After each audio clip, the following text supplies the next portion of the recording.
வந்திருக்கீங்க. இதை பற்றி சொல்லுங்க.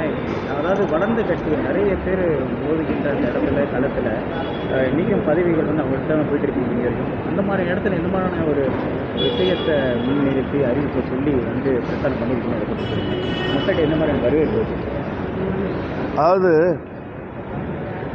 உண்மையாக போராடிய போராளிகளுக்கு மக்கள் மதிப்பளிக்கிறாங்கங்கிறத நான் அரியலூர் மாவட்டத்தில் குன்னத்தில் எங்கள் தமிழ் பேரரசு கட்சி போட்டியிடுகிற அந்த தேர்தல் களத்தில் பரப்புரையில் இருந்தபோதும், தூத்துக்குடியில் கோவில்பட்டியில் எண்ணற்ற போராட்டங்களை செஞ்சு அங்கே வந்து பேருந்து நிலையம் வர வச்சது மட்டும் இல்லை, அந்த மக்களுக்கான குடி தண்ணீர் வசதி, 2000 வீடுகளுக்கு வீட்டுமனை பட்டா அதுக்கான போராட்டம், இப்படி எண்ணற்ற போராட்டங்களை செஞ்ச நிலையில் ஜல்லிக்கட்டுக்காக போராடி கத்திப்பாரா பாலத்தில் பூட்டு போட்டு விவசாயிகளுக்கு இப்படி எல்லாமே நாங்கள் போராட்ட களத்தில் நின்றுட்டு பல வழக்குகளை சுமந்து சிறையில் புழல் சிறையில் பலமுறை அடைக்கப்பட்டு மாதக்கணக்கில் இப்படி நின்ற நிலையில் நாங்கள் எங்களுடைய சாதனைகளை மக்களுக்கு செஞ்ச அரும்பெரும் பணிகளை செஞ்சதை நாங்கள் சொல்லி ஓட்டு கேட்கும்போது அவர்கள் கொடுக்குற மரியாதைங்கிறது உண்மையிலே ஒரு நெகிழ்வுக்குரியது. ஆனாலும் நாங்கள் தமிழ் பேரரசு கட்சி ஆரம்பித்து 7 ஆண்டு தான் ஆச்சு. ஆனால் சுதந்திரத்துக்கு பிறகு 70 ஆண்டுகளாக இந்த மண்ணில் திராவிட கட்சிகள் திமுகவும் அதிமுகவும் கட்சி ஆரம்பித்து இன்னைக்கு நாங்கள் கூட எங்களுடைய சாதனைகளை எங்களுடைய போராட்டங்களை ரத்தம் சிந்தினதை சொல்லி நாங்கள் ஓட்டு கேட்குறோம். ஆனால் இவர்கள் கொள்ளையடித்த அந்த பணத்திலிருந்து கூட இந்த மக்களுக்கு நல்லது செய்யாமல் நீங்கள் வந்து உலகம் முழுக்க தொழில் திமுகவை ஆண்டவர்களுக்கும் அதிமுக ஆண்டவர்களும் இன்னைக்கு உலகம் முழுக்க தொழில் செய்கிறாங்க. தீபாவை வாங்கி போட்டிருக்காங்க. இன்னைக்கு லட்சக்கணக்கான கோடி ஒவ்வொருத்தருக்கும் சொத்து இருக்கு. ஆனால் 70 ஆண்டுகளாக ஓட்டு போட்டிருக்கிறீங்க மக்கள் இன்னைக்கு ஓட்டாண்டிகளாக தெருவில் நிற்கிறாங்க. இவங்க கொள்ளையடித்த காசுல இருந்து செலவழிக்காம மறுபடியும் கடன் வாங்கி, ஏற்கனவே திமுக 5 ஆண்டு ஆண்ட இந்த நிலையில அதற்கு முன்னாடி 50-60 ஆண்டுகளாக 5 லட்சம் கோடி கடன் இருந்தது. ஆனால் இந்த 5 ஆண்டுகளில் 5 லட்சம் கோடி 10 லட்சம் கோடி கடன் ஆயிடுச்சு. ஆனால் இன்னைக்கு திமுக சொல்லுது 8000 ரூபாய்க்கு நாங்கள் ஒரு கூப்பன் தருவோம்னு. அப்போ இவங்க லட்சக்கணக்கான கோடி கொள்ளையடிச்சு வச்சுருக்காங்களே, அந்த பணத்திலிருந்து எடுத்து இந்த கூப்பனை அவங்க கொடுத்து அந்த பணத்தை பட்டுவாடா செய்ய போகிறாங்களா? அதிமுக நாங்கள் கணக்கிலிருந்து 10,000 ரூபா தரோம், ஃப்ரிட்ஜு தரோங்கிற. அப்போ நீங்கள் இது வரைக்கும் கொள்ளையடிச்சிங்களா 50-60 ஆண்டுகளா? அந்த பணத்திலிருந்து நீங்கள் கொடுக்க போகிறீங்களா? அப்போ இவங்க கொடுத்த இந்த வாக்குறுதிகள்லாம் இந்த திமுக அதிமுக ஆட்சி யாராவது ஒருத்தர் வந்து நிறைவேற்றினா 10 லட்சம் கோடி இல்லை, இது வரைக்கும் 70 ஆண்டுகளாக இருந்ததில்லை. இந்த 5 ஆண்டுகள்லேயே 10 லட்சம் கோடி தமிழர்கள் தமிழ்நாட்டில் வாழற மக்களுடைய தலையில் இது வந்து கடனாக விடிய போகுது. அதிலிருந்தும் நீங்கள் கொள்ளையடிக்க போகிறீங்க. ஆக காலங்காலமாக ஈவு இரக்கம் இல்லாத கொள்ளையடிச்ச கூட்டம் இந்த திருட்டு திராவிட கட்சிகள் மறுபடியும் அதை கொடுத்துட்டு அதில் கொஞ்சம் கொடுத்துட்டு மறுபடியும் கொள்ளையடிக்க இந்த மக்கள்கிட்ட வாக்கு கேட்டு வருது. நீங்கள் கோவில்பட்டியில் பார்த்தீங்கன்னா நேற்று திமுகவில் 1000 ரூபா கொடுத்துட்டாங்க. அதிமுகவிலேருந்து இன்னைக்கு 2000 ரூபா கொடுக்க போகிறதா சொல்கிறாங்க. நேற்று பட்டுவாடை நடந்துகிட்டு இருக்கு. பறக்கும் படம்லாம் எதுக்கு இருக்குது? ஓரமாக முக்காடு போட்டுட்டு எங்கேயாவது உட்காந்து குடிச்சு கூத்தடிக்கிறதுக்காக இருக்குது. நீங்கள் 5-6 மாதத்துக்கு முன்னாடியே பணங்கள்லாம் போய் டம்ப் பண்ணி வச்சுட்டாங்க. இப்போ வந்து அவன் ஏதோ பிள்ளைக்கு வயசுக்கு வந்த பிள்ளைக்கு நகை எடுக்க போனவன் அல்லது விவசாயி உரவாங்க போனவன் அந்த பணத்தெல்லாம் முடிச்சுட்டு வெக்கக்கேடு. எதுக்கு இந்திய தேர்தல் ஆணையம் என்ன செய்யுது? அப்போ இந்த பட்டுவாடா செய்த தமிழ்நாடு பூரா 8000 கோடிகளுக்கு மேலே இந்த பட்டுவாடா நடக்க போகுது. இதை நீங்கள் எப்படி பார்க்க போகிறீங்க? தேர்தலை நீங்கள் கேன்சல் பண்ணுவீங்களா? அப்போ கூட்டு தேர்தல் ஆணையத்துக்கு தான். இப்போ அதிமுக பிஜேபி இருக்குது. இப்போ நீங்கள் இவங்களுக்குள்ள யாரையும் குறை சொன்னதே இல்லை பணம் கொடுக்குற விஷயமா. ஏன்னா இவங்களை பிடிச்சா அவங்கள பிடிப்பாங்க. அப்போ இந்த 2 திமுகவும் அதிமுகவும் இந்த கூட்டணி கட்சிகளும் இந்த தமிழ்நாட்டு மக்களை இந்த கொள்ளையடித்த காசில் கொஞ்சமாவது கொடுத்துட்டு மறுபடியும் கொள்ளையடித்து அவர்கள் உலகம் பூரா தொழில் செய்யறதுக்கு என்ன செய்யணுமோ, அல்லது ஆயிரக்கணக்கான தலைமுறைகள் தனக்கு மட்டும் இல்லை தன் குடும்பத்து தம் பேரப்பிள்ளைகள் மட்டும் இல்லை, இன்னும் வெளிப்படையாக சொன்னால் இந்த 2 கட்சிகளுடைய அமைச்சர்கள் ஆட்சியாளர்கள் அத்தனை பேரும் வெளிப்படையாக சொல்லி தான் ஆகணும். அவர்கள் வப்பாட்டி குடும்பம் கூட 1000 தலைமுறைகளுக்கு சொத்து சேர்த்து வச்ச நிலையில் இன்னைக்கு ஓட்டாண்டிகளாக தெருவில் கிடக்கிற எங்களுடைய தமிழினம் கொள்ளையடிக்கிற இந்த கூட்டத்துக்கு பதிலடியாக பரிசாக தோல்வியை கொடுத்துட்டு இந்த மண்ணுக்கும் இனத்துக்கும் அரணாக நிற்பவர்கள், ரத்தம் சிந்துவர்கள், போராடுபவர்கள் இந்த மண்ணின் இளைய தலைமுறையை காப்பாற்றுற எவன் தேடி தேடி கண்டுபிடிச்சு அவர்களுக்கு வாக்களிக்கணும்னு இந்த நேரத்தில் நான் கேட்டுக்கிறேன். திமுகவுடைய இலவச 8000 கூப்பன்ல ஒரு பெண் தற்கொலை செஞ்சுட்டாங்க. இது எப்படி பாருங்க? இன்னும் இலவசங்களால இந்த மாதிரி நடந்துட்டு அதாவது இது ஒரு இந்த உலகத்தினுடைய அவமானத்தின் உச்சம் எதுன்னா, ஒரு 8000 ரூபா கூப்பன், இன்னும் பணம் கூட கொடுக்கல, ஒரு 8000 ரூபா கூப்பனை வாங்கிட்டு அது தனக்கு கிடைக்குமா கிடைக்காதா என்னாவும் ஏதாவும் ஒரு பெண் தற்கொலை பண்ணியிருக்கான்னா, அப்போ நீட்டுக்காக அனிதா தற்கொலை பண்ணி கல்வி உரிமை கேட்டு எண்ணற்ற பெண் பிள்ளைகளும் ஆண் பிள்ளைகளும் 20க்கும் மேலே தற்கொலை பண்ணிட்டு அந்த நீட்டை இந்த மண்ணில் இருந்து விளக்க முடியல. ஆனால் ஒவ்வொரு வீட்டுக்கும் போய் நோட்டை நீட்டி கூப்பனை நீட்டி ஓட்டு கேட்கறதுங்கிறது அவமானம் இல்லை? இந்த பாவத்தில் எங்கே போய் நீங்கள் தீர்க்க போகிறீங்க? சரி, நீங்கள் அவர் 8000 ரூபா கூப்பனு, அங்கே 10,000 ரூபா பணம், 10,000 ரூபா வங்கியில் வரும், ஃப்ரிட்ஜு கொடுக்குறீங்க, மிக்சி கொடுக்குறீங்க, எல்லாம் கொடுக்குறீங்க. இந்த 8000த்தையும் 10,000த்தையும் நான் முன்னாடி சொன்னது போல எங்கள் தலையில் கட்டுறது இருக்கட்டும், அந்த 8000ம் 10,000ம் வாங்கினா அந்த வீட்டுக்காரன் என்ன செய்வான்? போய் குடிப்பான். 8000 ரூபாய்க்கு எத்தனை தடவை குடிப்பான்? பிரேமலதா அவர்கள் சொன்னாங்களே, இந்த மண்ணில் வந்து 2 சின்ன விஷயம்தான் தப்பு நடந்துகிட்டு இருக்கு, பெண்களுக்கு வந்து பாதுகாப்பு இல்லை, வன்புணர்வு செய்யப்படுது, இன்னொரு பக்கம் மது கரைபுரண்டு ஓடுது அப்படின்னு சொன்னாங்களே. அந்த 8000 ரூபாய்க்கு எத்தனை தடவை குடிச்சுட்டு எங்கள் வீட்டு பொம்பளைங்களை எத்தனை பேர், எங்கள் வீட்டு பெண் பிள்ளைகளை எத்தனை கற்பழிப்புகள் இங்கே நடக்கும்? குடல் வந்து செத்தான்னா எத்தனை ஆயிரம் எத்தனை லட்சம் ஆண்கள் சாவுவான். அப்போ நீங்கள் 8000 ரூபா கொடுக்கறது போல கொடுத்துட்டு சாராய கடை மூலமாக உள்ள இழுப்பீங்களே திமுகவும் அண்ணா திமுகவும். அப்போ நீங்கள் முதல் கொலை பச்சை படுகொலை 8000 ரூபா கூப்பனுங்கிறது. ஆனால் இந்த 8000 ரூபாய் 10,000 ரூபாயில எத்தனையோ பெண்கள் வன்புணர்வு செய்யப்பட்டு சாகடிக்கப்பட போகிறாங்க, எத்தனையோ பெண்கள் தாலி எடுக்க போகிறாங்கிறது தான் வெக்கமாக இருக்கிறது இல்லை? லட்சக்கணக்கான பெண்கள் தாலி எடுத்துருக்கான உங்கள் குடியால் எங்களுக்கு நாங்கள் படிப்பு கேட்குறோம், நீங்கள் கொடுக்குறீங்க. எங்கள் வீட்டு 10வது படிக்கிற பையன் குடிக்கிறான், 10வது படிக்கிற பொண்ணுங்க குடிக்குது, வெக்கமாக இருக்கிறது இல்லை? நூற்றுக்கணக்கான போதைப் பொருள் தமிழ்நாடு பூரா வந்திருக்குது. எப்படி வந்தது? கஞ்சா, அபின், எத்தனை போதைப் பொருட்கள் சாக்லேட் வடிவில் ஸ்கூலில் பூந்துருச்சு. ஒரு லேடிஸ் காலேஜ் ஹாஸ்டலில் போய் செக் பண்ணுறாங்க, 2 கிலோ கஞ்சா கிடைக்குது, ஆயிரக்கணக்கான பாட்டில் கிடைக்குது. லேடிஸ் ஹாஸ்டல், அப்போ ஜென்ஸ் ஹாஸ்டலு? அப்போ இதெல்லாம் என்ன? அப்போ உங்களுக்கு தெரியாமல் இந்த நூற்றுக்கணக்கான போதைப் பொருள் வருதா? காவல்துறைக்கு தெரியாதா? ஆட்சியில் முதல் அமைச்சராக இருக்கிறவருக்கு தெரியாதா? அமைச்சர்களுக்கு தெரியாதா? சட்டமன்ற உறுப்பினருக்கு தெரியாதா? சேர்மனுக்கு தெரியாதா? கவுன்சிலருக்கு தெரியாதா?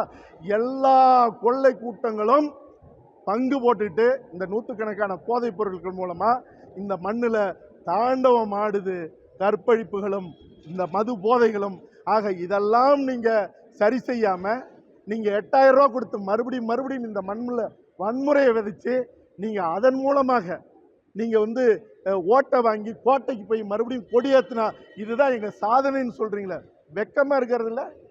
அதனால் தமிழ்நாட்டு மக்கள் தன் பிள்ளை படிக்க, தன் பிள்ளைக்கு வேலை கொடுக்க, தன் பிள்ளை தலைமுறை இந்த மண்ணில் தழைச்சி வாழ எவன் ஒருவன் திட்டம் வச்சிருக்கானோ அவனை நீங்கள் வந்து ஆதரிங்க, அவங்களுக்கு ஓட்டு போட்டு கோட்டைக்கு அனுப்புங்க. தவிரவும் மாறா ஐயோ 8000 ரூபா கொடுத்துட்டோம், கூப்பன் வந்துருச்சுன்னா பணம் வந்துடும், 10,000 ரூபா நாளைக்கு பேங்கில் வந்துடும் நினச்சா நீங்கள் போடுறது அவங்களுக்கான வாக்கு இல்லை, அவங்க உங்களுக்கு போடுற வாக்கரிசிங்கிறத இனியாவது புரிஞ்சுக்கணும் இந்த தமிழினம்ங்கிறது தான்.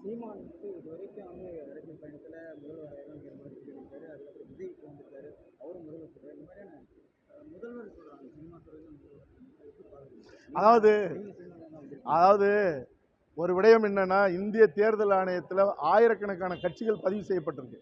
அத்தனை கட்சிகளை பதிவு செஞ்ச தலைவரும் அல்லது அந்த தலைமை பொறுப்பில் இருக்கிறவங்களும் முதலமைச்சராகணும் பிரதமராகணும் தான் பதிவு பண்ணுவாங்க. சீமான் அவர்களாக இருந்தாலும் விஜய் அவர்களாக இருந்தாலும் நாங்கள் வந்து முதலமைச்சராகணும்னு சொல்கிறதுல எந்த தவறும் இல்லை. அதனால் ஆனால் தன்னுடைய தொண்டர்களை விஜய் அவர்கள் இன்னைக்கு வந்து தொண்டர்கள், அதாவது ரசிகர்களை தான் இன்னைக்கு தன் தொண்டர்களாக பார்க்குறாரு. ஆனால் அவர்கள் தொண்டர்களாக மாறினாங்களாங்கிறது அவருக்கு தெரியணும். அதுபோல் ஒரு நடிகனாக இருந்த தான் தலைவனாக இருக்கும். ஆனால் இந்த மண்ணுக்கான இந்த மக்களுக்கான தன்னுடைய ரசிகர்களுக்கு தான் தலைவனாகணுமா?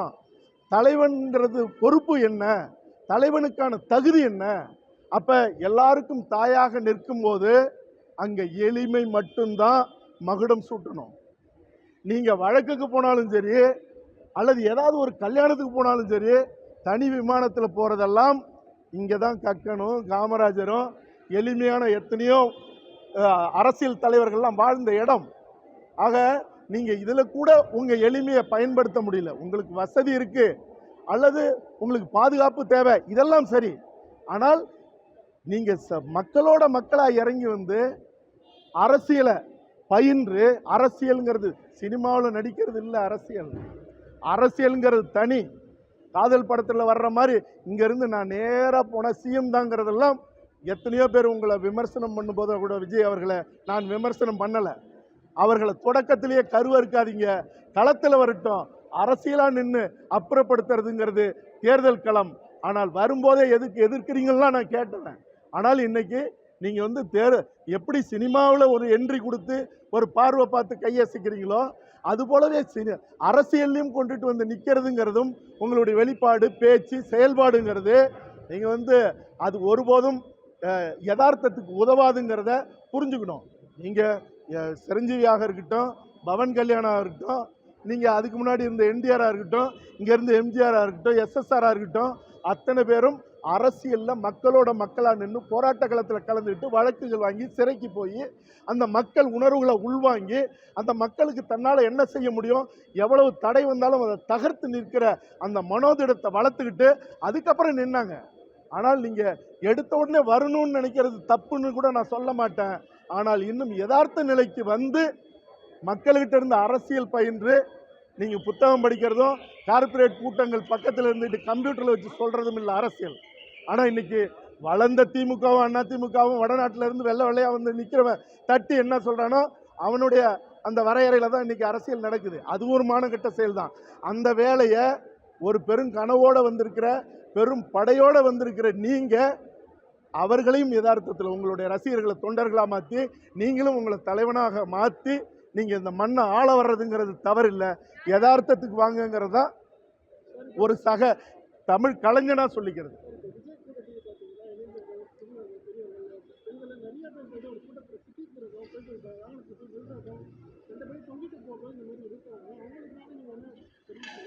அதாவது நடிகர்களை பார்க்கறதும் ரசிக்கிறதும் தப்பு இல்லை. ஆனால் நடிகர்களை பார்க்கறதுக்காக உயிரை விடுறது இருக்குல்ல, உலகத்திலே தமிழ்நாட்டில் நடக்கிற அவமானமும் அசிங்கமும் எதுன்னா அது மட்டும்தான். ஏன்னா கடவுளை பார்க்க போய் கூட எங்கேயாவது ஒரு இடத்துல தான் செத்ததா தமிழ்நாட்டு வரலாற்றில் உண்டு. தேர் எடுக்கும்போது தவறி இப்படி அப்படி ஆனால் ஒரு நடிகரை பார்க்க போய் 40க்கும் மேற்பட்ட உயிர்கள் சாவறதுங்கிறது, அப்போ அதைத்தான் ஒரு தலைவனாக மாறிய விஜய் அவர்கள் தன்னுடைய ரசிகர்களை பக்குவப்படுத்தணும். ரசிகர்களும் எப்போ வேணாலும் பார்த்துக்கலாம், வீட்டிலேருந்து டிவியில் கூட பார்த்துக்கலாம், அன்னது எட்டருந்து பார்க்கலாம்.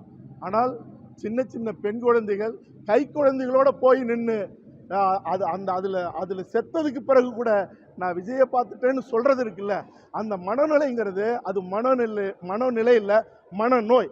அந்த மனநோய்க்கு மருந்த மற்றவர்கள்லாம் தர்றதை விட சகோதரர் விஜய் அவர்களே இப்படி இருக்கக்கூடாது, இது தவறு, இப்படின்னா நான் எதுக்கு அரசியலுக்கு வரணும், ஆக நீங்கள் எல்லாம் பக்குவப்படணும்னு அவரு தான் அந்த மருந்தை கொடுக்கணும், அவரு தான் அந்த விளக்கத்தை தெளிவை உண்டாக்கணும் அவருடைய ரசிகர்களுக்கு, அவருடைய தொண்டர்களுக்கு.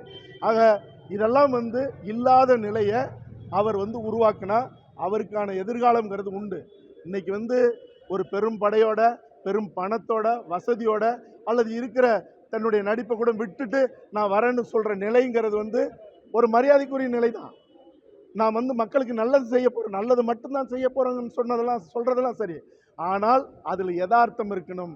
சினிமாத்தனத்தோடு இருக்கிறதாக இன்னைக்கு அறிவு சார்ந்த மனிதர்கள் உலகம் முழுக்க இருக்கிற தமிழர்கள் அவங்க பார்க்குறாங்க, குற்றம் சுமத்துறாங்க. இதையே நீங்கள் உள்வாங்கி உங்களை கட்டமைச்சுக்கிட்டா உங்களுக்கு நல்லதுங்கிறது தான். இல்லாட்டி போனால் இந்த நிலை எத்தனையோ நடிகர்கள்லாம் மேலே எழும்பி சாஞ்ச வரலாறுகள் இருக்குது. நிமிரணும்னா யதார்த்தத்தில் இருக்கணும்னு ஒரு சக கலைஞராக நான் கேட்டுக்கிறேன்.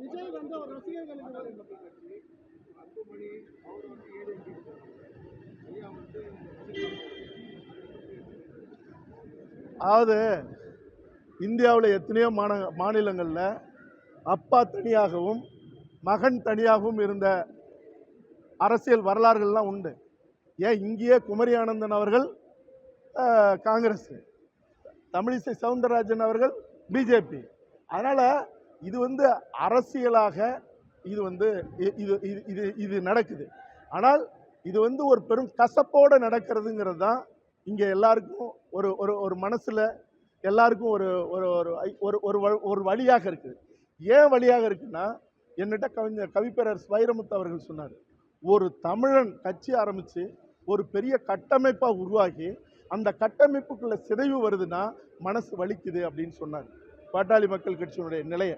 அப்போ இது வந்து தமிழ் மேலையும் தமிழ் இனத்தின் மேலையும் தமிழர் குடிகளிலிருந்து வந்த எந்த தலைவராக இருந்தாலும் எந்த சமூக தலைவராக இருந்தாலும் அங்கே ஒரு உடைபடும் போது அல்லது அங்கே விரிசல் வரும்போது அது ஒரு வழியாக பார்க்கப்படுதுங்கிறது தான்.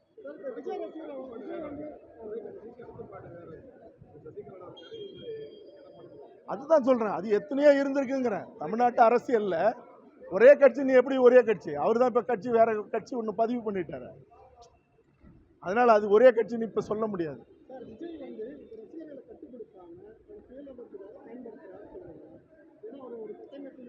இல்லை, அதாவது அவர் இப்போதான் அடி எடுத்து வைக்கிறார். அவர் வந்து அதாவது அவருக்கு அரசியல் சொல்லிக் கொடுப்பவர்கள் சொல்லிக் கொடுக்கணுங்கிறார். அப்படி இல்லைன்னா இப்போ எங்களை போன்றவர்கள் இப்படி குற்றம் சுமத்தும் போது உரிமையோட அதை உள்வாங்கி இனியாவது இதை வந்து சரியாக இதை அணுகணும் அப்படின்னு அவர் வந்து அதை சரி செய்யணும். ஆனால் இப்போ அவருக்கு சொல்லப்படுகிற விதம் தவறாக இருக்குது, அல்லது யார் சொன்னாலும் நான் செய்கிறது தான் செய்வேன்னு அவர் நினச்சிட்டு செஞ்சார்னா இப்போ இருக்கிற பின்னடைவை விட, இந்த உயிர் சேதத்தை விட, இவர் மேலே இப்போ சொல்லப்படுற குற்றச்சாட்டுகளை இன்னும் அவர் சந்திக்க நேரிடுங்கிறது தான்.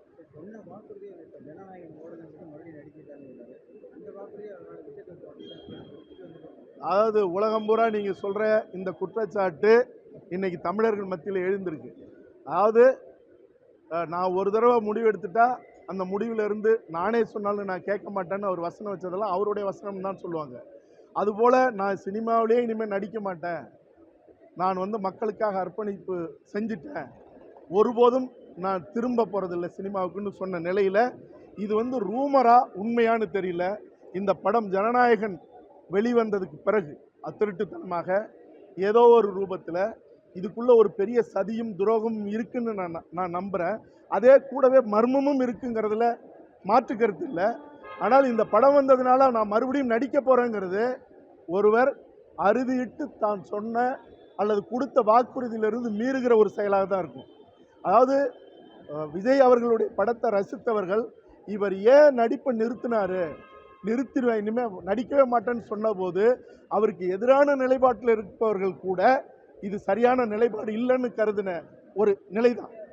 ஆனால் இப்போ அதுக்காக நடிப்பேன்னு சொன்னது அவர் உண்மைன்னா அவருடைய கொள்கையிலிருந்து அவருடைய வாக்குறுதியிலிருந்து அவர் மீறுகிறாருங்கிறதுல எந்த மாறுபட்ட கருத்தும் இல்லை தான்.